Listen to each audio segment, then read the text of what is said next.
Warzone Jones, and this is my WrestleMania 26 review, ladies and gentlemen. And I gotta say, we had a pretty decent show. WrestleMania was decent. It was a pretty decent show. It was better than last year's WrestleMania. That's for a damn show. But moving on to the first match, a match that I thought wasn't going to be on the card. It was Micheals versus R-Truth and John Morrison. I don't know their tag team name. I don't even know if they have one, but I don't like this tag team. But that's beside the point. But other than that, these guys had a pretty good match. It was a decent match in my opinion. It was just too short. You had a lot of short matches in WrestleMania 26. This match was too short. But other than that, I'm still okay with it. Micheals wins. I'm okay with that. Micheals wins. I don't know if this feud gonna continue. Hopefully it really doesn't, because this feud really isn't nothing. But hopefully they'll move on. But and John Morrison and R-Truth, they can pursue single careers. But Micheals retains the unified tag team titles. And moving on to the next match was a triple threat match. Legacy. Randy Orton, Ted Dibiase, and the guy who people say that is going nowhere after they officially break up, Cody Rhodes. This match was it was a decent match. I would give this match 2 stars. I give this match 2 stars. It had a pretty decent length. You had okay action in this match. Wasn't bad, wasn't great, but it was decent nonetheless. I would give this match 2 stars. And the person who went over who I thought was going to win, was Randy Orton. So I got that prediction right. Randy Orton wins. He beats these guys, and then I don't know if their feud is going to continue. I thought Rhodes and Dibiase was officially going to break up, but it seems like that these guys are going to go at it one more time. This feud is clearly going to continue after WrestleMania. This clearly is going to go at the Extreme pay-per-view. We'll see where this feud goes, after this. We're moving on to the next match. Next match was Money in the Bank. Clickety clank, clickety clank. My money ends up in the bank.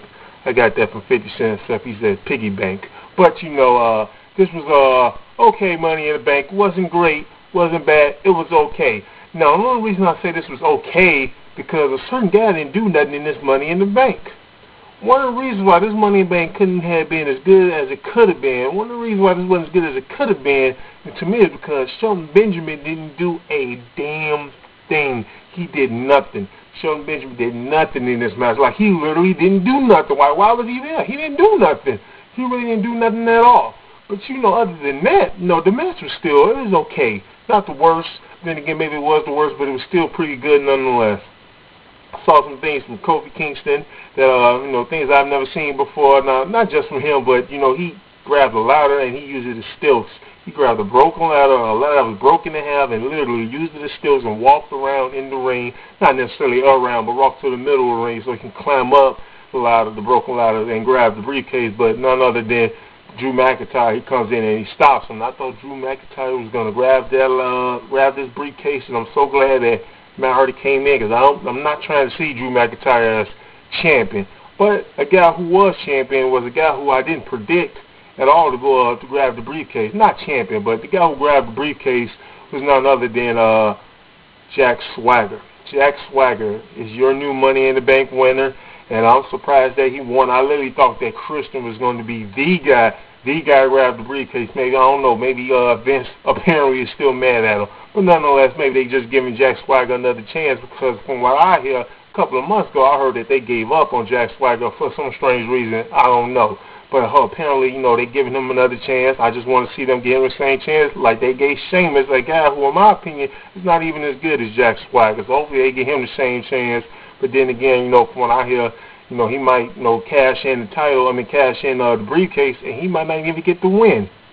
But hopefully he does get the win. I'm trying to see somebody different with the title, and Jack Swagger is a pretty good pick if you want to see somebody different with the title. But moving on, Jack Swagger, your Money in the Bank winner. The next match was CM Punk versus Rey Mysterio. This match was short, but I still thought it was pretty good. This match was entertaining.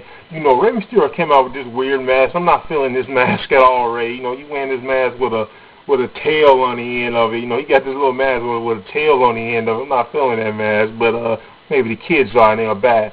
But, Rey Mysterio wins. He goes over. I thought that CM Punk should have went over for the simple fact that I would like to see a storyline with Rey Mysterio in the Straight Edge Society. I would have loved to have seen that, and it would have made sense for this feud to continue off that. He's in a straight edge society. He's using him like a slave, like his bitch or whatever the hell you want to call it. That would have made pretty good TV, in my opinion. But nonetheless, I still think the feud is going to continue, despite the fact that Rey had won. The stipulation was that if Rey loses, he joins a straight edge society. But other than that, I thought it was a pretty, good, entertaining match.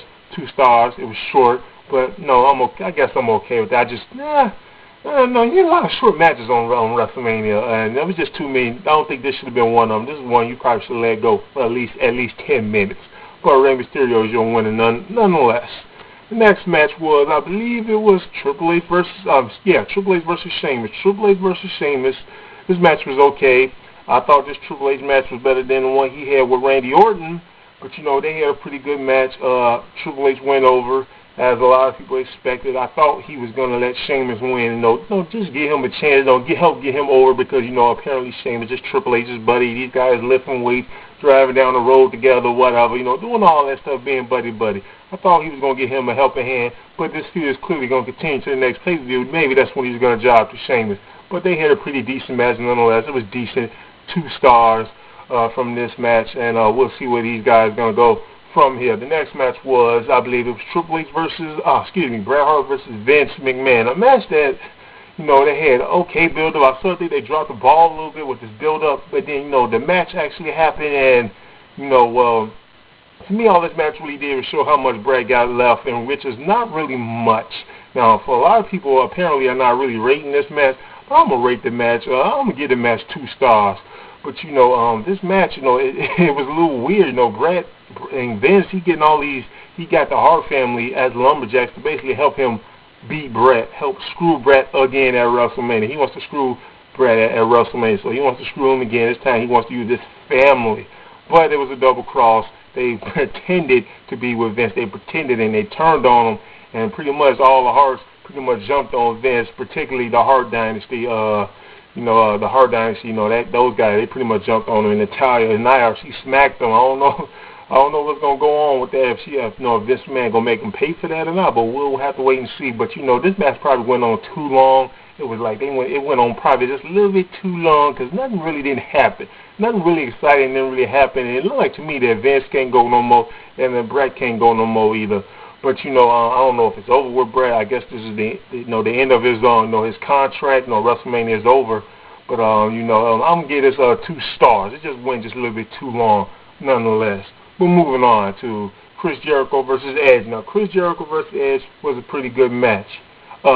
Chris Jericho goes over. He wins. He's still the World Heavyweight Champion, just as I predicted, just as I hoped, because I was getting a little sick and tired of the Royal Rumble winners winning at WrestleMania. Like, that was getting a little old, kind of like, the Undertaker streak thing. Like, that was getting a little old.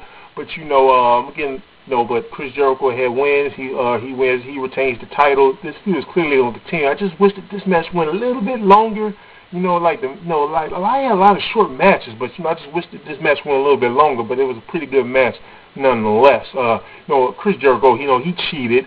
He cheated after the match, but that was this little thing where after the match where Edge spears Chris Jericho, and I think they should have had that during the match, not after the match when it was over. I guess they wanted to make Edge look strong and Chris Jericho look strong. But I think they should just do that during the match. That's just me and my opinion. But I do give that match 3 stars nonetheless. Just wish it was a little bit longer. Next match, Batista versus John Cena. Another match that probably was a little bit short, but a good match nonetheless. Now I enjoyed their SummerSlam match a couple of years back. I enjoyed that match just a little bit better, but this was still a good match nonetheless. Now these guys, when they was wrestling Batista, when John Cena was about to give Batista the attitude adjustment, he had reversed it and he DDT'd the hell out of John Cena. I mean, like, it really did look like it hurt. It looked like he probably could have broke his neck a little bit. Like Cena was grabbing on his head a little bit, like he probably re-injured his neck. But other than that, it was still a pretty good match. He had some pretty good action. John Cena wins, as I thought. He defied the odds. Boo-hoo-hoo. But, I'm okay with John Cena winning that. I'm okay with him winning. As I predicted, he won. I'm okay with that. Is this feud going to continue is what I'm wondering. I'm just wondering, is this feud going to continue? Then again, hey, you can see Jack Sparrow probably, he probably just cashed the Money in Bank on him at the pay-per-view or something like that. But, and they might feud, but we'll see what's going to happen on after this. But they did have a pretty good match. It was just too short.